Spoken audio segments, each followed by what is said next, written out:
کئی نوجوان تو اپنے دل کا دکھڑا بیان کر رہے تھے، مولوی صاحب ہم دوسری کرنا چاہتے ہیں مگر بڑا ڈرتے ہیں، بیوی پتہ نہیں کیا کرے گی، سسرال والے کیا کریں گے۔ دوسری شادی کو گناہ بنا دیا گیا۔ شادی شدہ مردوں کے کتنے ناجائز تعلقات ہیں، ذرا سماج پہ نظر اٹھا کے دیکھو۔ کتنی عورتوں کے ناجائز تعلقات ہیں، ذرا نظر اٹھا کے دیکھو۔ یہ سماج ہم نے کہاں پہنچا دیا میرے بھائی؟ جو چیز جائز ہے اس کو ہم نے گناہ بنا دیا، اور جو ناجائز اس کو فیشن بنا دیا۔ اگر کوئی مرد اس لائق ہے کہ اس کے پاس طاقت ہے، اس کے پاس دولت ہے، وہ دو بیویوں کو رکھ سکتا ہے، ان کے درمیان انصاف کر سکتا ہے، تم کون ہوتے ہو روکنے والے؟ آپ نے اس کو جرم بنا دیا، گناہ بنا دیا۔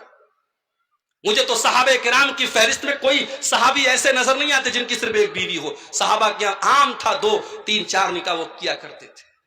ہمارے یہاں گناہ بنا دیا گیا میرے بھائی۔ اور بیویاں، عورتیں ماشاءاللہ ان کو تو اتنا نیگیٹو ان کے دماغ میں ڈال دیا گیا، ارے تیری سوتن آ جائے گی تو تیرا سب کچھ بڑھ جائے گا، تیرا گھر بڑھ جائے گا، پھر شوہر تجھ سے محبت نہیں کرے گا۔ یہاں تک بیویاں کہہ دیتی ہیں کہ اگر آپ مجھ سے سچی محبت کرتے ہیں آپ کبھی دوسری شادی کا نام مت لیجئے گا۔ اور جب ان سے یہ کہا جاتا ہے کہ اللہ کے رسول صلی اللہ علیہ وسلم نے 1 سے زیادہ نکاح کیا ہے، کیا اللہ کے نبی حضرت عائشہ سے محبت نہیں کرتے تھے؟ کیا اللہ کے نبی اپنی بیویوں سے محبت نہیں کرتے تھے؟ تو کہتی ہے وہ نبی کی بات تھی، ان کی بات مت کیجیے۔ حضرت عبد الرحمن بن عوف کو آفر کرتے ہیں حضرت سعد بن ربیع، اے عبد الرحمن میری 4 بیویاں ہیں، تم کسی ایک کو پسند کر لو، میں طلاق دے دیتا ہوں، عدت گزر جانے کے بعد آپ اس سے نکاح کر لینا، آپ کا گھر بھی بس جائے گا، آپ کو پراپرٹی بھی دے رہا ہوں، آپ کو کھجوروں کا باغ بھی دے رہا ہوں، نوکری بھی مل رہی ہے، چھوکری بھی مل رہی ہے، سارا گھر سیٹ ہو رہا ہے۔ مگر عبد الرحمن کتنے خوددار تھے میرے بھائیوں، کہنے لگے بارک اللہ لک فی اہلک و مالک، اے سعد بن ربیع اللہ تیرے مال میں برکت دے، اللہ تیرے پریوار میں برکت دے۔ اے سعد بن ربیع مجھے تیری بیوی سے میں نہیں چاہتا تیرا گھر ٹوٹ جائے اور میرا گھر بن جائے، میں نہیں چاہتا تیرے گھر کا آدھا حصہ میں لے لوں۔ اے سعد بن ربیع میں تو بزنس مین آدمی ہوں، میں تو تاجر آدمی ہوں، مجھے تو کاروبار کرنا آتا ہے، مجھے مارکیٹ کا پتہ بتا دو، مجھے بازار کا پتہ بتا دو، میں اپنے پیر پہ کھڑا ہو جاؤں گا۔ اور دنیا کی نظروں نے دیکھا عبد الرحمن بن عوف نے حلال بزنس کیا، حلال تجارت کی، گھی اور پنیر کا کاروبار انہوں نے شروع کیا، اور کچھ دنوں میں اللہ نے اتنی برکت دی، انہوں نے ایک انصاری لڑکی سے شادی کی، اور جب شادی کی تو بیوی کو مہر میں انہوں نے کیا دیا؟ سونے کی کھجور کی گٹھلی کے برابر انہوں نے سونا دیا۔ اور اس زمانے میں جب شادی ہوتی تھی تو عورتیں خوشبو لگاتی تھی، وہ زرد رنگ کی خوشبو ہوتی تھی، اور اگر دلہا کے کپڑے پر وہ خوشبو مل جائے تو سمجھ جاؤ اس کی شادی ہوئی ہے۔ جیسے ہمارے آج کل ہلدی لگائی جاتی ہے، شادی کے پہلے ہلدی کی باقاعدہ اب تو رسم ہونے لگی ہے، پتہ نہیں آپ کے علاقے میں کیا حال ہے، اب کہیں باقاعدہ ہلدی کے نام سے فنکشن ہوتا ہے، لڑکے لڑکیاں ہلدی رنگ کا کپڑا پہنتے، حرام ہے یہ غیروں کی مشابہت ہے۔ جا کے انٹرنیٹ پر سرچ کر لو، یہ ہلدی کا تعلق یہ باقاعدہ ایک مذہب سے ہے، ایک مذہب کے اندر اس کو پوتر بتایا گیا، اس کو مبارک بتایا گیا ہے۔ اگر یہ سمجھ کر کہ آپ ہلدی لگا رہے ہیں تو پھر یہ حرام ہو جائے گا میرے بھائی، اور آپ باقاعدہ اس سے ایک فنکشن بنا کے کر رہے ہیں، اس میں ناچ گانا تک بھی ہو رہا ہے۔ تو حضرت عبد الرحمن نے نکاح کیا، ان کے کپڑے پر زردی لگی تھی، اللہ کے پیارے نبی صلی اللہ علیہ وسلم کی نظر پڑ گئی، آپ سمجھ گئے کہ عبد الرحمن نے شادی کی ہے۔ کہا ہے عبد الرحمن کیا تم نے شادی کی ہے؟ ہاں اللہ کے نبی میں نے شادی کی ہے۔ آپ نے فرمایا تم نے بیوی کو مہر میں کیا دیا؟ دیکھو نبی کا سوال دیکھو، نبی نے یہ نہیں پوچھا تم کو جہیز میں کیا ملا، کیونکہ صحابہ کے دور میں جہیز کا کوئی تصور ہی نہیں تھا، وہ خوددار لوگ تھے، وہ آج ہماری طرح بھکاری نہیں تھے میرے بھائیوں۔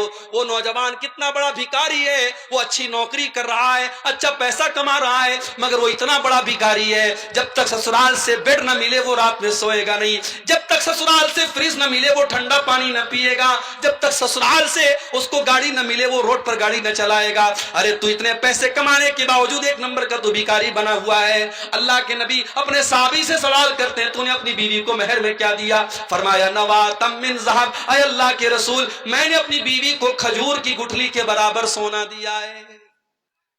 تو جب شادی کرتے ہیں تو لوگ مال دیکھتے ہیں، وجمالہا، اور کچھ لوگوں کی نظر خوبصورتی پر ہوتی ہے، ماں چاہتی ہے میری بہو ایسی آئے، پورے گاؤں میں پورے علاقے میں تعریف ہو، بہت خوبصورت بہو آئی ہے۔